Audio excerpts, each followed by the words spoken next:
Bapa yang baik, terima kasih buat hidup yang berharga ini. Terima kasih bahwa hidup kami sudah diperdamaikan dengan Tuhan. Terima kasih Yesus, terima kasih buat kebaikan-Mu yang tidak ada kondisinya. Semuanya Kau berikan kepada kami yang terbaik. Itu sebabnya hari ini kami mau mengalami yang terbaik, supaya kami sanggup memberikan yang terbaik. Terima kasih Bapa, kami mengucap syukur, kami percaya firman Tuhan memerdekakan hidup kami. Di dalam nama Tuhan Yesus kami berdoa, kita sama-sama katakan amin, amin, amin, amin, haleluya. Silakan duduk. Shalom. Oke, ada sebuah kata di firman Tuhan yang kalau kita buka di HP kita akan lebih mudah memang untuk langsung ketahuan. Kata itu adalah kata tabir. Ya, coba kalau dibuka HP-nya diketik kata tabir. Coba. Kira-kira 25 tahun yang lalu, waktu pertama kali saya mulai pelayanan mimbar, tahun 98, kalau saya bilang buka Alkitab, satu gereja saya mendengar bunyi begini, kresek, kresek, kresek, kresek. Nah, yang dibuka buku. Hari ini saya nggak dengar apa-apa, karena ini buka HP ya.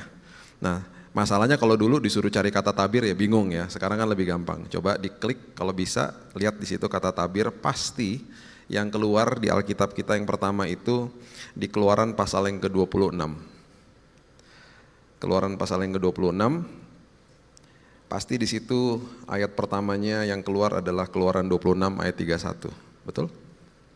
Atau Alkitab kita beda, sama ya? Oke, saya bacain dulu sebelumnya ayat 30 ya, 30. Supaya kita ngerti pengertian dari yang namanya tabir itu apa sih gitu. Keluaran 26 ayat 30. Kemudian haruslah kau dirikan kemah suci. Jadi cikal bakal daripada gedung gereja di tempat ini, dulunya pertama kali yang manusia bertemu dengan Tuhan yang disebut ruang ibadah itu adalah kemah suci. Atau yang kita kenal dengan namanya tabernakel Musa. Ya. Ini pertama kali ever ada sebuah bangunan, bentuknya masih kemah sih waktu itu ya. Dikatakan begini, kemudian haruslah kau dirikan kemah suci. Perhatikan di kalimat-kalimat ini semuanya ada kata harus gitu ya. Sesuai dengan rancangan yang telah ditunjukkan kepadamu di atas gunung itu. Oke. Ayat 31. Haruslah kau buat tabir. Nah ini pertama kali nih kata tabir keluar. Tabir itu maksudnya apa sih? Dari kain ungu tua, dari kain ungu muda, kain kirmizi, dan lenan halus yang dipintal benangnya. Haruslah dibuat dengan ada kerubnya, buatan ahli tenun. Saya nggak minta kita untuk mengerti, itu memang ribet ya. Nah, cuma yang penting ada, kita udah lihat di situ, mereka diharuskan untuk membuat tabir. Ya. Haruslah, ayat 32, engkau menggantungkannya pada 4 tiang dari kayu penaga, yang disalut dengan emas, dengan apa kaitannya dari emas berdasarkan 4 alas perak. Ribet ya. Ayat 33, nah ini dia nih pengertian tabir ini. Jadi tabir ini harus dibuat, ya kalau hari ini kita ngerti tabir itu horden lah gitu ya. Jadi tabir ini harus dipasang di dalam kemah suci itu yang menjadi penyekat antara ruang kudus dengan ruang maha kudus. Jadi dikatakan begini, haruslah tabir itu, kata harus keluar lagi, kau gantungkan pada kaitan penyambung tenda itu, dan haruslah kau bawa tabut hukum ke sana, tabut hukum tabut perjanjiannya, ke belakang tabir itu, sehingga tabir itu menjadi pemisah bagimu antara tempat kudus dan tempat maha kudus. Ya, jadi dikasih horden, ruang kudus, ruang maha kudus. Di dalam ruang maha kudus ada tabut hukum. Tabut hukum itu adalah lambang daripada tahta Tuhan di situ. Oke, tahtanya Tuhan di situ. Ya, ini pengertiannya semuanya serba fisik.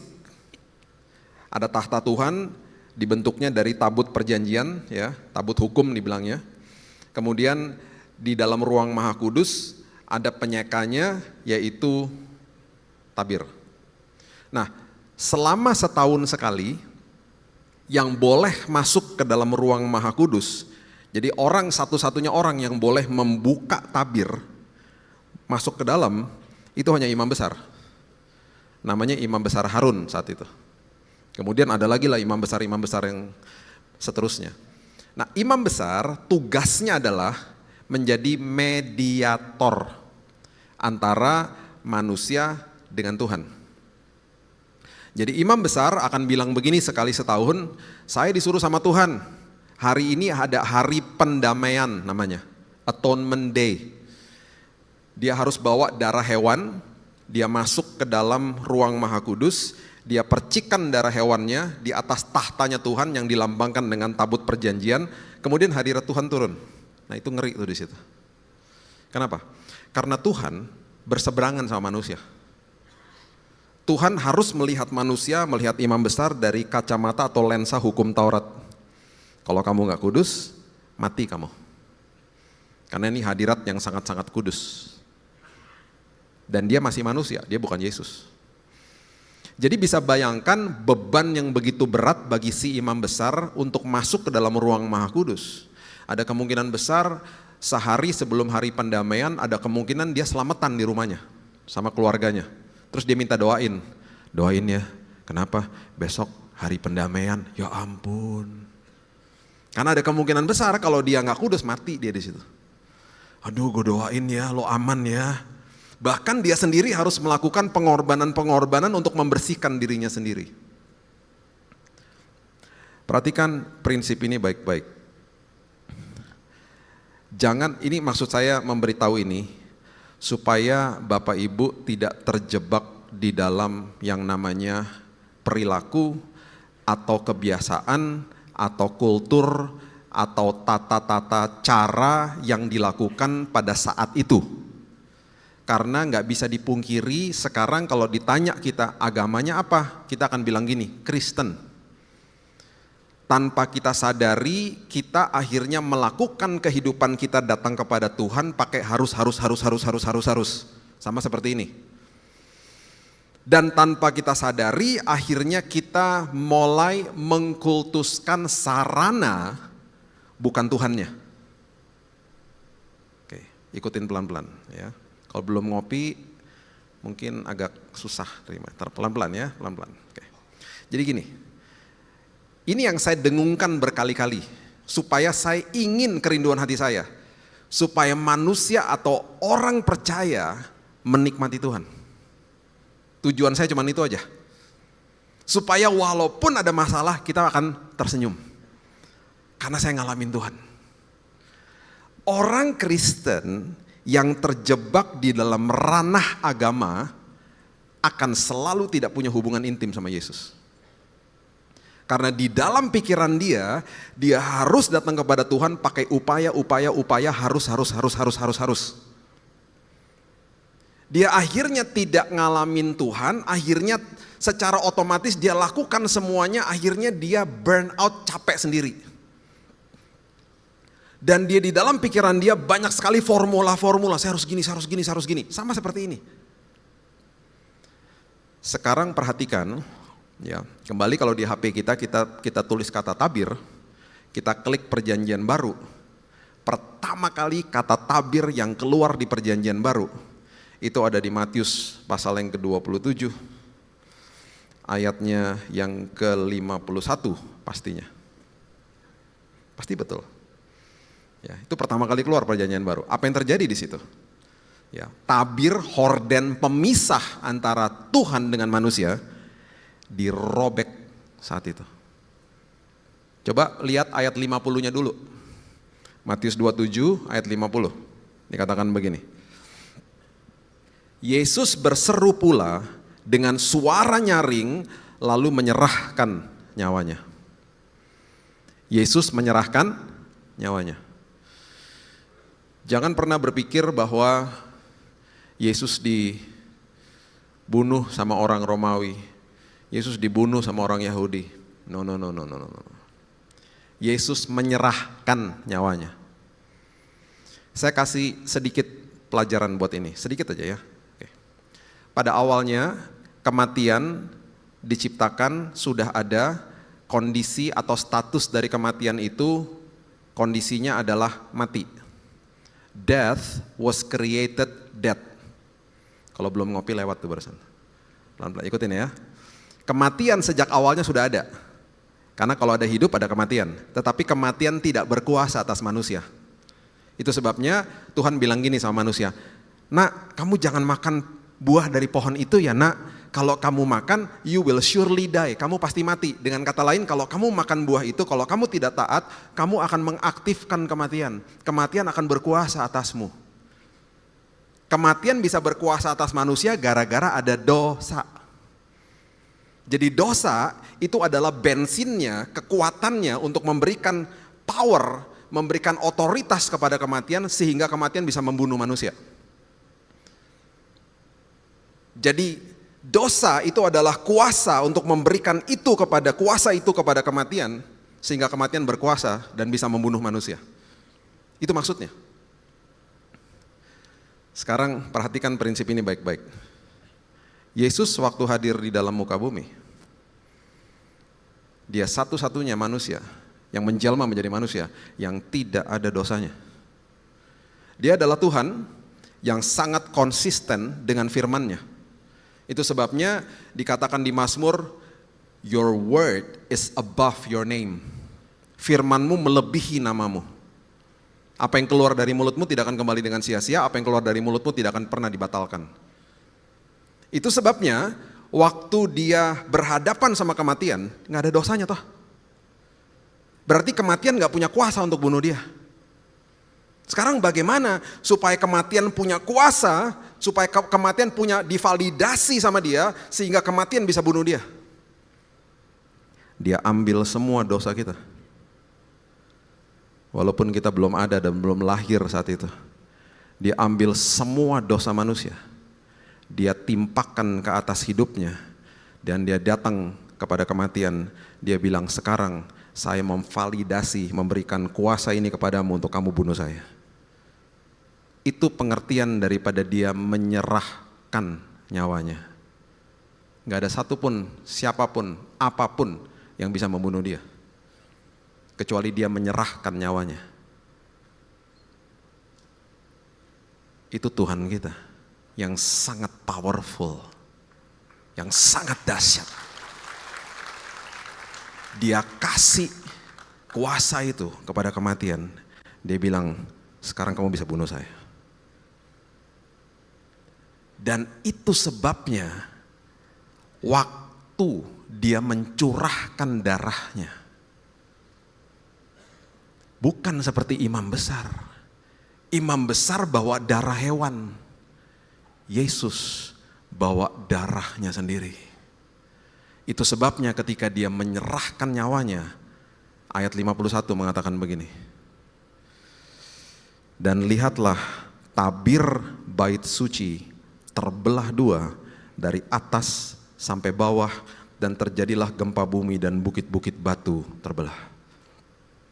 Tabir, pemisah antara manusia dengan Tuhan, udah gak ada lagi. Yang buka horden dulu, tabir masuk ke ruang Maha Kudus, itu imam besar. Saat itu yang buka tabir bukan dibuka lagi, dibelah sama dia. Karena kalau dibuka, masuk ke dalam, dia akan keluar lagi, ketutup lagi, terjadi pemisahan terus. Makanya terjadi setahun sekali hari pendamaian. Di hari Yesus menyerahkan nyawanya, dirobek tabirnya. Dia masuk ke dalam ruang Maha Kudus, dia gak pernah bawa darah hewan, dia bawa darahnya sendiri. Itu sebabnya dia imam besar bagi kita. Itu sebabnya dia sangat-sangat dahsyat. Dia datang ke muka bumi, dia gak pernah bawa agama Kristen. Yang dia bawa adalah relationship, hubungan buat saudara dan saya.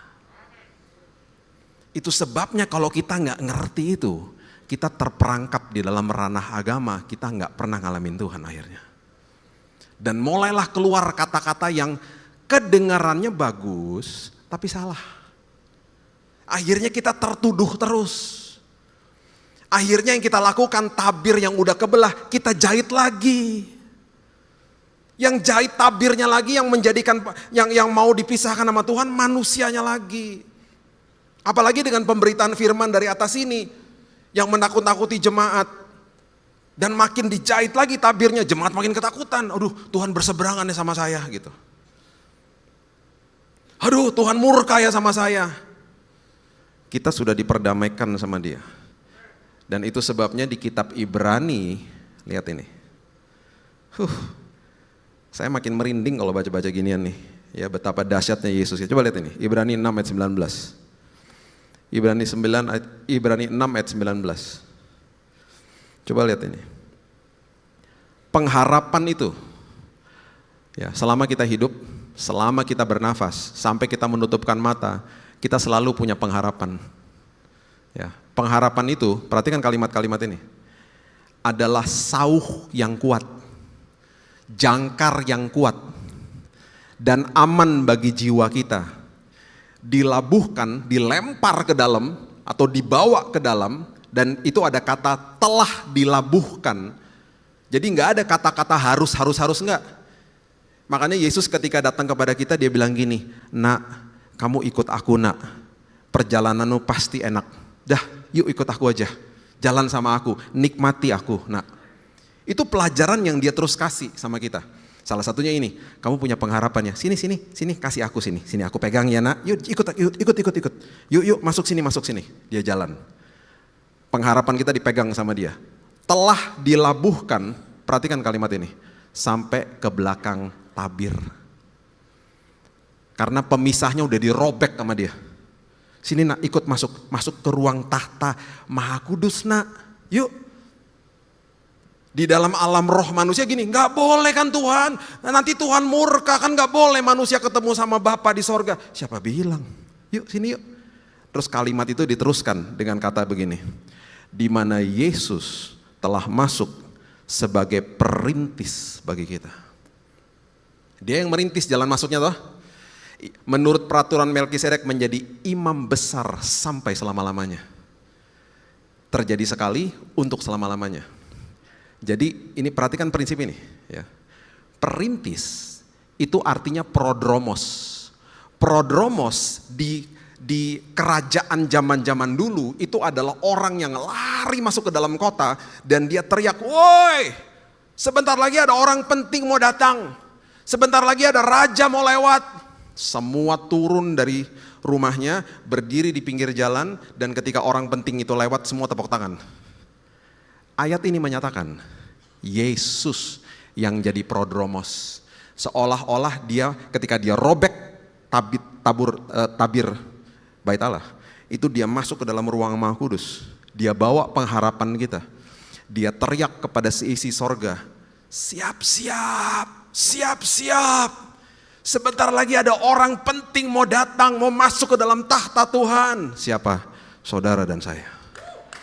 Saudara dan saya. Kita dibawa sama dia. Dia bilang gini, nak, ayo masuk nak, aku dosa Tuhan, aku berdosa Tuhan, gak apa-apa nak, aku kan harus bersih-bersih dulu, aku kan banyak dosanya, gak bisa lah datang ke gereja. Siapa bilang? Gak ada orang seka-seka sebelum mandi, yuk ketemu Bapa di sorga, kamu dibersihin langsung, yuk. Tapi aku gak layak. Siapa bilang? Kan aku udah katakan selesai di kayu salib, tetelestai. Berarti nak, hari ini kamu hidup taat bukan untuk dilayakan, kamu hidup taat karena kamu sudah dilayakan. Merdeka kan? Di dalam agama Kristen, sama seperti agama-agama yang lain, kalau kita nggak ngerti bahwa Tuhan kita bawa hubungan, kita terjebak di dalam yang namanya tata ibadah. Itu sebabnya akhirnya orang keluar dari gedung gereja ngomong begini, saya udah ibadah tadi. Padahal ibadah nggak bisa stop. Perhatikan ini baik-baik, ya. Dulu yang sakral bait Allah, kemah suci, ya, tabernakel Musa, bait Allah 1 dan 2. Waktu Yesus menghampiri murid-muridnya di Matius 12, dia bilang begini, guys, bentar lagi ada yang melebihi bait Allah. Mereka bingung, melebihi bait Allah, ini gede banget Tuhan, ini kan besar banget yang didirikan nama Zerubabel, kemudian direnovasi sama Herodes. Kemudian dia keluar lagi dari Markus 13, dia keluar, bentar lagi ini semuanya hancur nih semuanya. Mereka makin bingung. Pernyataan Yesus dipertajam sama Paulus, tubuhmu adalah bait Roh Kudus. Itu sebabnya ketika di bulan Maret tahun 2020 orang-orang pada bilang gereja ditutup, saya bilang gini, gedungnya yang ditutup, gereja gak bisa ditutup. Karena gereja adalah saudara dan saya. Itu sebabnya nanti ketika doa berkat disampaikan di tempat ini, kita keluar dari tempat ini, ibadah jalan terus. Karena saya gerejanya toh.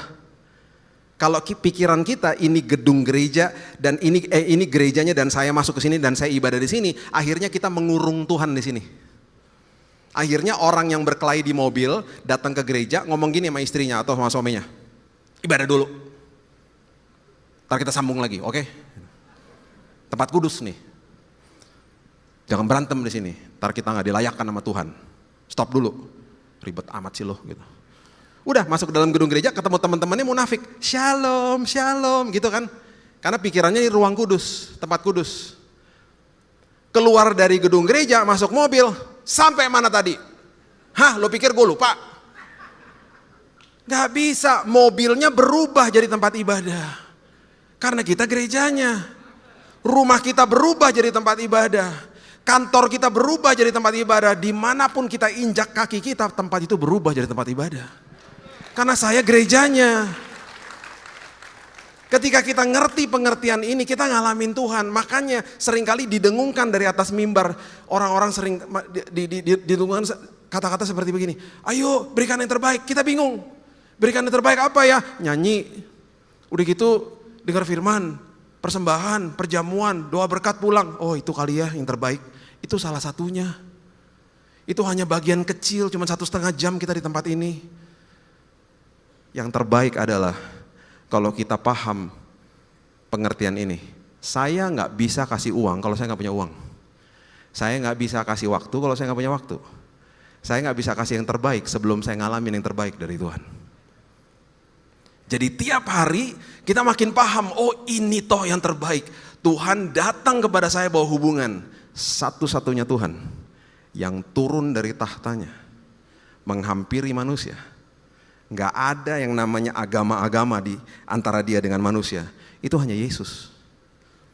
Dia datang, dia turun dari tahtnya. Filipi 2 ayat 5-7. Itu sebabnya yang dia terus ajarkan kepada kita adalah prinsip ini. Itu sebabnya perjanjian lama selalu menekankan kepada kita yang namanya pengorbanan. Hari ini pengorbanan gak ada artinya tanpa ketaatan. Yang dia lihat adalah kedalaman hati kita. Karena dia mau bertahta di situ, itu rumahnya dia.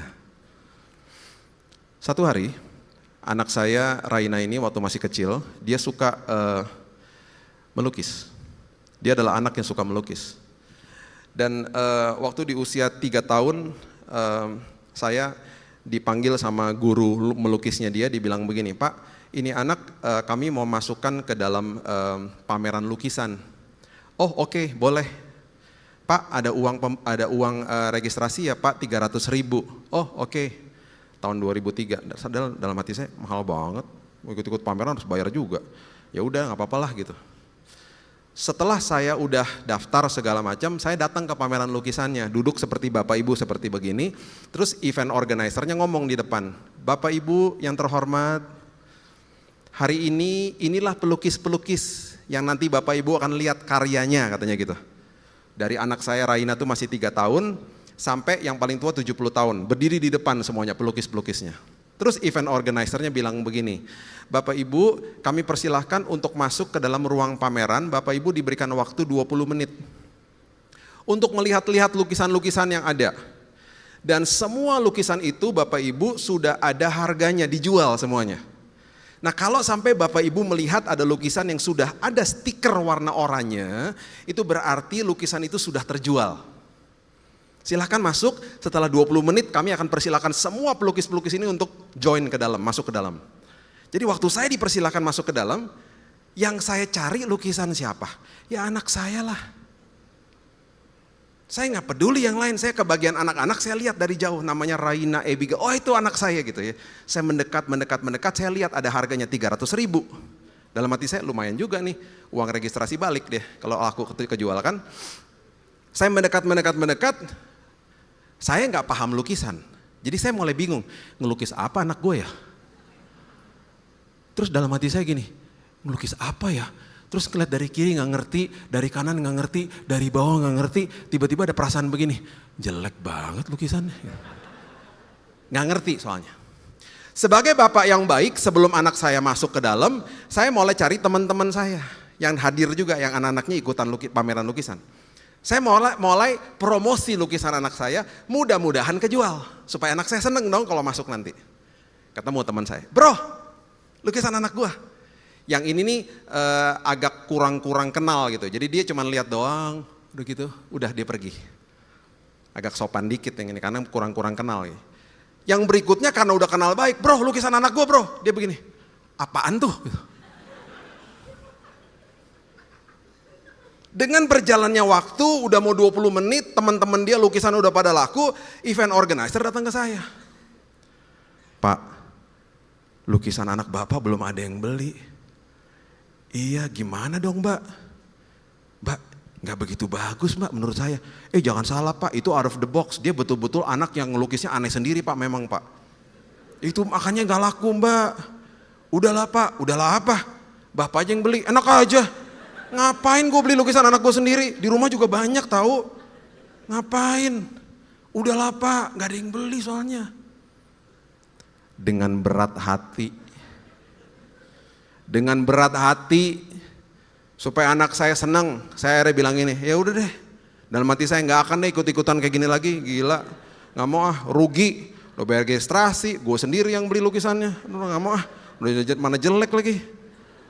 Terus anak saya masuk, dia masuk, terus dia lihat dong kan ada stiker oranye kan, udah kebeli kan, dia teriak dong, Dad, it is sold, terjual. Saya bilang, ya terjual, terjual, puas lo terjual, ya terjual. Terus dia tanya, siapa yang beli Dad? Daddy yang beli. Daddy yang beli. Oh dia langsung peluk saya, thank you Daddy, thank you, thank you. Kenapa kamu senang banget? Karena memang aku buat itu untuk Daddy. Oh gitu. Dan waktu aku ngelukis itu aku mikirin Daddy. Sejelek itukah aku nak? Seabstrak itukah gue? Sejak lukisan itu dikirim ke rumah saya, sampai hari ini kalau nggak salah sekarang ada di kamar atas. Ruangan saya itu tidak pernah, di rumah saya tidak pernah lukisan itu copot atau dicopot dari tembok di rumah saya. Karena saya selalu teringat dengan kata-kata dia, Dad, I made it for you. Aku buat ini dari hatiku untuk Daddy. Berapa tahun yang lalu saya pernah ada di ruangan adiknya. Kita lagi habis mesbah keluarga malam-malam, habis doa, udah bertahun-tahun nih, udah lewat ya. Saya lewatin tuh lukisan, pendirian saya masih sama, nggak berubah. Jelek gitu. Masih gitu, tapi nggak akan pernah turun dari tembok di rumah saya. Hari ini Bapak Ibu datang ke gereja. Ada tata ibadah toh.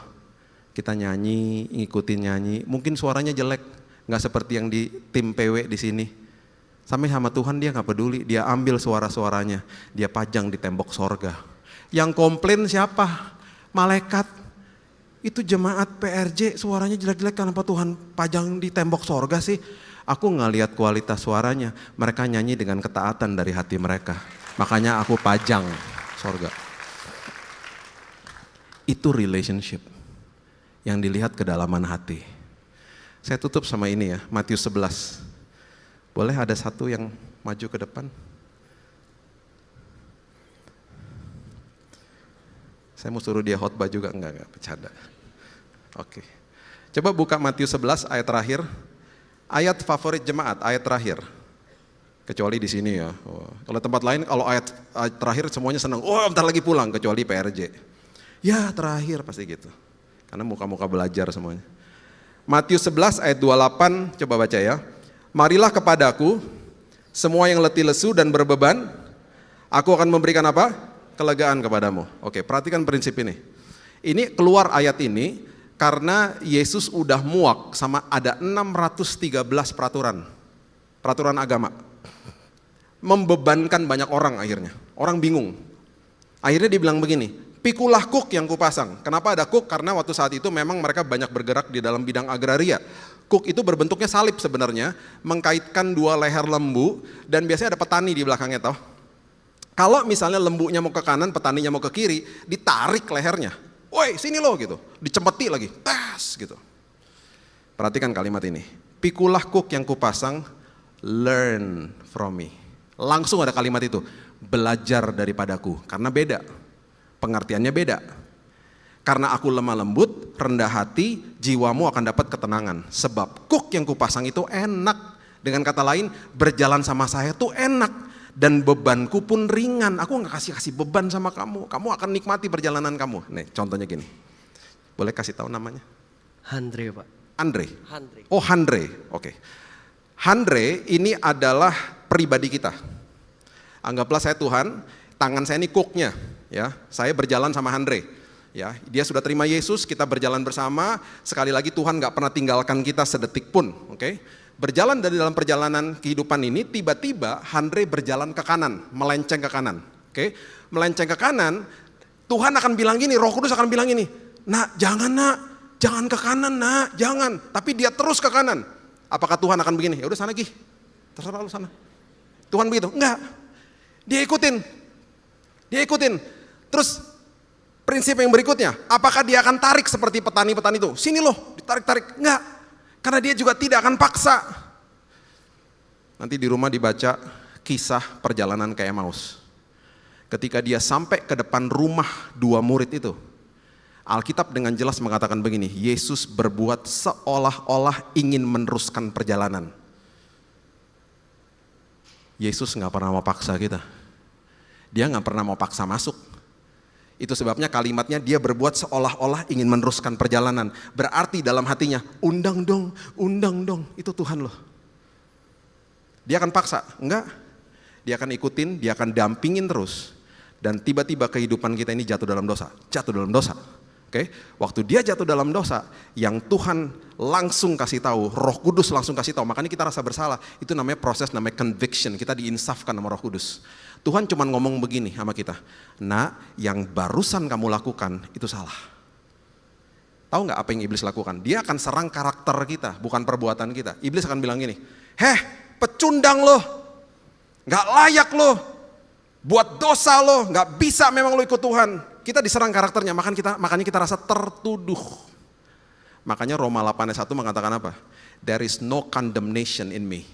Tidak ada lagi penuduhan, penghakiman, kutuk daripadaku. Selesai di kayu salib. Jadi kalau besok, bulan depan, tahun depan, masih ada yang ingetin nama dosa itu bukan suara Tuhan. Itu suara iblis. Dia tidak ingetin kita sama itu. Dan dia tidak pernah ninggalin kita. Itu sebabnya ketika dia berjalan lagi bersama dengan Tuhan dalam perjalanan kehidupan, tiba-tiba Andre ini tiba-tiba bilang gini, capek Tuhan, dia berhenti nih, dia gak mau jalan. Apakah Tuhan begini? Ya udah, pergi sana, bye gitu. Enggak, dia tungguin. Makanya kuk yang kupasang tuh enak, bebanku ringan, ditungguin sama dia. Karena apapun yang terjadi, kamu tetap anakku. Kamu tetap anakku. Itu status. Status gak bisa diganggu gugat. Anak, ahli waris, orang yang punya hak penuh atas semua janji Tuhan. Langkah berikutnya kita harus belajar, makanya ketika kuknya dipasang dia katakan apa? Learn from me, belajar isi hatiku nak. Supaya kamu ngerti bahwa aku sayang sama kamu, aku gak berseberangan sama kamu nak. Dia akan tungguin. Pribadi ini si Andre bilang gini, gak mau Tuhan, aku capek Tuhan. Aku lagi kesel, aku gak mau ke gereja, aku gak mau Tuhan. Aku capek banget Tuhan, aku mau di sini aja. Tuhan bilang, ayo nak, di dalam kelemahanmu, kuasaku menjadi nyata nak, ayo nak. Dia nggak mau, Tuhan ngapain? Dia tungguin. Ya udah nak, aku tungguin di sini. Kenapa? Karena tidak akan sedetik pun aku tinggalkan hidupmu. I love you. Makin dia ngalamin kebaikan Tuhan, makin semangat gak hidupnya besoknya? Makin semangat karena dia terima yang terbaik, dia sanggup berikan yang terbaik. Thank you Andre, thank you. Saya tutup sama ini. Karena banyak orang pasti ngomong begini sama saya, Pak, berarti kalau kita dapat kebaikan Tuhan udah kasih karunia, kita bebas berbuat dosa kan Pak? Kan udah dikasih pengampunan. Oke, jawaban saya sangat sederhana nih, saya kasih contoh. Anak saya Keaton, ya, usianya 16 tahun. Dan saya udah kasih tahu sama dia, nak, kalau buka pintu mobil, kalau diantar ke sekolah, be careful, hati-hati. Karena di Jakarta, di Jabodetabek ini ada 18 juta motor. Dan motor di Jakarta ini adalah motor-motor yang belok dulu baru lihat. Amin, saya amin duluan. Bahkan ada yang belok dan gak pernah lihat. Belok, gak pernah lihat. Hampir ketabrak, itu udah kayak misi bunuh diri, tau gak? Di depan saya, gitu, belok. Saya ngerem, dia gak peduli. Jalan terus gitu. Kayak orang gak bersalah. Kecuali pengendara motor di PRJ, pasti semua sobat-sobat. Ini yang di luar sana, ya. Makanya saya bilang sama anak saya, hati-hati kalau buka pintu mobil, lihat ke belakang dulu. Kira-kira 2 bulan lalu, teman saya lagi nginep di rumah. Dia bilang gini, Bill, lu kan hari ini ada pelayanan, gua anterin deh dia ke sekolah. Oke. Dianterin ke sekolah, siang-siang saya ketemu teman saya, dia bilang gini, mobil lo penyok tuh. Lah kenapa? Ketabrak motor. Kenapa? Si Dede tadi pagi pas buka pintu mobil, dia buka pintu mobil, dia nggak lihat ke belakang. Ketabrak sama motor. Malam hari, waktu saya ketemu dia, semua kita punya pilihan. Saya didik mereka dengan kasih karunia Tuhan sejak mereka kecil. Saya nggak pernah begini-beginiin mereka. Makanya saya menikmati hasilnya sekarang. Saya bilang dari mereka kecil, saya bilang, Tuhan isi hatimu, kasih tahu sama saya mau sampaikan kepada mereka. Jadi saya nggak pernah giniin. Anak siapa? Anaknya juga bingung, anak lo kok nanya gimana sih? Jadi waktu pintu kebuka malam hari dari kamarnya, the first thing I did, hal pertama saya lakukan, seperti biasa setiap hari saya peluk dia, dan saya bilang, I miss you, I haven't seen you, aku belum ketemu sama kamu sepanjang hari. Terus saya ngomong gini, Kitten, tadi kamu ketabrak motor ya? Terus dia mulai setengah nangis. Iya Dad, aku sorry banget ya Dad, mobilnya penyok. Jadi gak peduli mobilnya, kamu oke gak? Kamu ikutan ketabrak gak? Aku gak apa-apa Dad, mobilnya yang penyok. Gak apa-apa, aku gak peduli. Yang penting kamu oke. Are you okay? Ya aku oke. Dad sorry ya Dad. Sambil setengah nangis dia peluk saya. Lagi dia peluk saya bilang gini, Dek, next time hati-hati ya Dek. Oke. Sekarang perhatikan ini baik-baik. Berikutnya dia akan buka pintu mobil. Dia akan sangat hati-hati karena dia akan ingat sama saya, betul? Dia ingat sama saya bukan karena ketakutan sama saya, tapi karena dia hormat sama saya. That is grace, itu kasih karunia. Jadi kalau ada orang bilang sama saya, Pak kalau gitu berarti kasih karunia kita bebas berbuat dosa, berarti kamu belum ngalamin Tuhan. Kalau kamu ngalamin kebaikan Tuhan, kamu makin hati-hati dalam hidupmu. Kamu makin gak mau buat dosa. Karena kasih karunia memerdekakan, bukan tiket buat dosa. Jadi hari ini, saya cuma mau tinggalkan kepada kita sebagai penutup. Tabir udah kebelah. Kita sudah diperdamaikan dengan Tuhan. Jangan dijahit lagi tabirnya. Bilang terima kasih Tuhan, tiap hari aku mau mengalami Tuhan. Jadi jangan pernah lagi ngomong begini, Pak saya udah doa sekian lama, saya udah puasa sekian hari, kok Tuhan gak jawab? Itu kan doa kalau lagi lemah, gak apa-apa. Tapi aktifkan imannya. Jangan berpikir orang yang berdiri di atas mimbar ini berarti lebih dekat sama Tuhan, enak aja. Ada kemungkinan besar yang duduk di situ lebih dekat sama Tuhan. Yang di sini dosanya belum kelihatan aja. Ayo. Jadi nggak bisa dinilai seperti begitu, jangan dikutuskan hamba Tuhan. Hormati agama Kristen, hormati tata ibadah, hormati sinode, hormati denominasi, kejar Yesusnya. Kejar Yesusnya. Hidup kita merdeka. Karena itulah arti daripada kekristenan yang sebenarnya. Berikan tepuk tangan kita untuk Tuhan kita. Bapak yang baik, terima kasih buat sore hari ini. Engkau sangat dahsyat, Engkau sangat luar biasa. Engkau perintis bagi hidup kami. Terima kasih Engkau telah robek tabir itu Tuhan, untuk kami. Dan terima kasih kami sudah diperdamaikan dengan Tuhan. Terima kasih hari ini kami bisa menghampiri tahta Tuhan. Kapan saja, di mana saja, dalam kondisi apa saja. Karena yang ada adalah pengampunan, yang ada adalah your mercy and grace. Kasih karunia dan belas kasihan-Mu kepada kami. Terima kasih Engkau gak pernah berseberangan sama kami. Terima kasih kuk yang Kau pasang itu ringan. Dan itu yang kami butuhkan dalam hidup kami Tuhan. Kau melihat isi hati kami. Dan kami percaya hidup kami dimerdekakan. Hamba-Mu berdoa, setiap yang hadir di tempat ini mengalami Tuhan, hidup mereka penuh dengan kesaksian. Dan aku berdoa Tuhan, yang membutuhkan kesembuhan hari ini, kesembuhan sudah terjadi. Kami sehat tubuh, jiwa, dan roh untuk terus melayani Tuhan. Hanya di dalam nama Tuhan Yesus kami sudah berdoa dan mengucap syukur. Kita sama-sama katakan, amin. God bless you.